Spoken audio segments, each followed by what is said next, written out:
અમૃત્યા અને ઇટાલિયાના રાજીનામાની વોર વચ્ચે એક મોટા સમાચાર સામે આવ્યા। BJP media convener doctor Yagnesh દવેનું નિવેદન સામે આવ્યું। રાજીનામા માટે બીજેપીએ સત્તાવાર કોઈ નિવેદન નથી જાહેર કર્યું। ધારાસભ્ય રાજીનામું આપશે કે નહીં તે પક્ષ દ્વારા જાહેર નથી કરાતું। ગોપાલ ઇટાલિયા કાંતિ અમૃત્યાની આંતરિક આ ડિબેટ છે।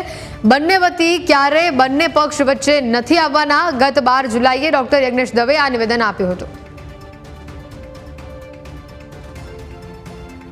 લલિતભાઈને એટલું કહેવું કે લલિતભાઈ આ માટે ભારતીય જનતા પાર્ટીએ કોઈ ઓફિશિયલ કે નિવેદન જાહેર કરેલું નથી કે જેની અંદર ભારતીય જનતા પાર્ટી એવું કહ્યું હોય કે આ અમારા ધારાસભ્ય રાજીનામું આપશે કે ધારાસભ્ય રાજીનામું નહીં આપે, એવું કોઈ પણ નિવેદન પક્ષ દ્વારા ક્યારેય જાહેર કરવામાં આવ્યું નથી।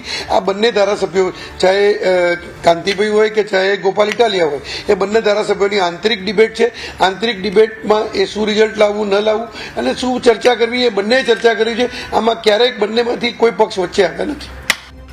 તમે વિસાવદરની જનતાને હું કહેવા માંગુ છું કે ગોપાલ ઇટાલિયાજી રાજીનામું નથી આપવાના। વિસાવદર, ભેસાણ અને જુનાગઢ ગ્રામ્યની જનતા માટે ગોપાલ ઇટાલિયાજી મજબૂતાઈથી અત્યારે કામ કરી રહ્યા છે અને ગોપાલભાઈ ગામડે ગામડે ફરી રહ્યા છે અને લોકોનો અવાજ બનશે।